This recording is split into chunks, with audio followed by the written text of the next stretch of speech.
오늘은 올해 상반기 전 세계 선박 시장을 리뷰해보고 어떤 특징들이 주를 이루었는지 간단히 살펴보겠습니다. 그 전에 오늘 이런 뉴스가 하나 나왔는데요. 현재 패선 시장은 파키스탄, 방글라데시, 인도 이렇게 세 개 국가에서 주로 담당하고 있는데 최근 파키스탄이 경제적으로 엄청나게 힘든 상황이죠. 그런데 문제는 패선을 하려면 해당 선박을 달러를 주고 매입해야 되는데 달러가 없다 보니까 문제가 생기고 있다는 것입니다. 돈이 없으니 패선을 매입할 수가 없는 거죠. 그렇다고 인도 혼자서 이 시장을 다 가져오자니 야드가 부족해서 한계가 있습니다. 사실 파키스탄이 이런 어려움을 겪는 이유는 보통 이들 국가들은 패선에서 나오는 철을 외부로 파는 게 아니라 내수용으로 사용하기 때문에 이런 어려움이 있는 건데요. 그런데 오늘 IMF에서 파키스탄의 구제금융을 승인했다는 뉴스가 나온 것입니다. 이제 지지부진했던 패선 시장이 다시금 활발해질 거라고 기대해 볼 수 있는데 따라서 조만간 파키스탄이 패선 시장에 복귀하는지를 보면 될 것 같습니다. 이제 본격적으로 올해 상반기 전 세계 선박 시장을 보면 크게 두 가지 특징이 있었는데요. 첫 번째는 전반적으로 운임이 약세임에도 불구하고 선박 수요가 강세를 지속했다는 것입니다.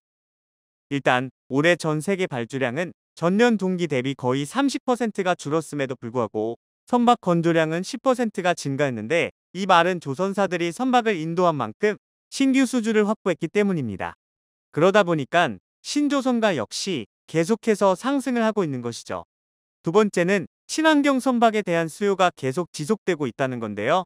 대표적으로 컨테이너선 같은 경우 공급 과잉 문제가 있어서 운임이 급락하고 있지만 그럼에도 올해 상반기에만 90만 TEU가 넘는 선박이 발주되면서 수주 잔고는 오히려 전년 동기 대비 늘었습니다. 구체적으로 보면 올해 발주된 컨테이너선의 80%는 디젤 외의 연료이고요. 나머지는 개조가 가능한 선박입니다. 그래서 디젤 외의 연료, 선박의 발주가 많았다는 건 그만큼 선주들이 환경 규제에 대해서 어느 정도 반응을 하고 있고 무엇보다도 성가 역시 높게 받을 수 있다는 거죠. 따라서 이런 점들이 국내 조선사들의 향후 실적도 긍정적으로 만드는 요인이라고 보시면 될 것 같습니다. 며칠 전에도 다뤘지만 이번 IMO에서 결정된 내용만 놓고 봤을 때 승자는 탱커와 벌크선 선사 및 선주들이라는 평이 많습니다.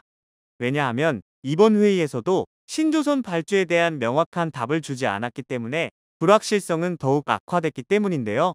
그러다 보니 앞으로도 발주는 더 안 나올 거고 운임 역시 결국 높아질 거라고 보는 것이죠.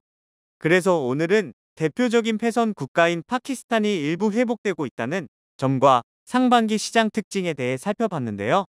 오늘 영상이 도움이 되셨다면 좋아요와 구독 부탁드립니다.